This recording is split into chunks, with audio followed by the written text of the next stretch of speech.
Now let's talk about a crucial element in compliance management, patch approval.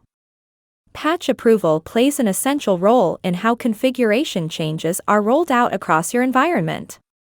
Not every deviation fix should be applied instantly, especially in sensitive systems where stability and compliance policy alignment matter just as much as security.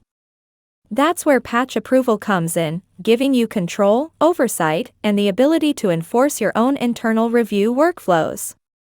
For instance, say a configuration change suggests disabling a legacy protocol or tightening password policies. In a high-availability environment, you might want to test that in staging before applying it across production. Patch approval lets you build that safeguard directly into the remediation flow, so you're not just secure, you're strategic. To configure patch approval in the Compliance Management module, head to the top right and click on the Settings icon.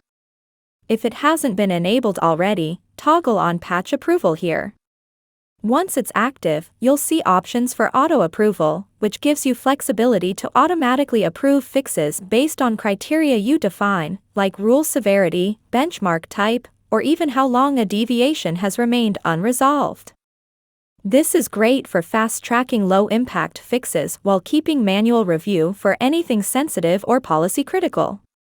You can also enable job approvals. This means that while jobs can be created by any authorized user, they still need explicit approval before they run. This adds another layer of governance, especially in regulated environments or when multiple teams are involved in configuration changes. Just below that, you'll find the Approval Roles section.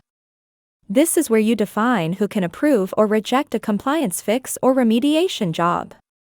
It's a simple step, but critical. Only the right people should have the authority to push changes live in your environment. Once approval settings are configured, head over to the Deviations or Fix Misconfigurations view.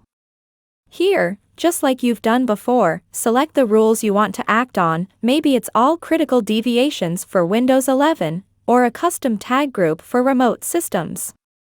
After selecting them, click on the Patch Approval, mark as option in the top right and choose to approve or reject. Approved fixes will appear in the Approved Configurations view, and if you have the right permissions, you'll be able to go ahead and apply selected configurations from here as well. Those remediation jobs, once created, will also reflect in the Status section of Compliance Management, where you can track what's pending, what's been approved, and what's already completed. That level of visibility ensures you're always in control of what's changing, when, and why. Patch approval inside Compliance Management brings together two crucial needs: staying compliant while also staying safe.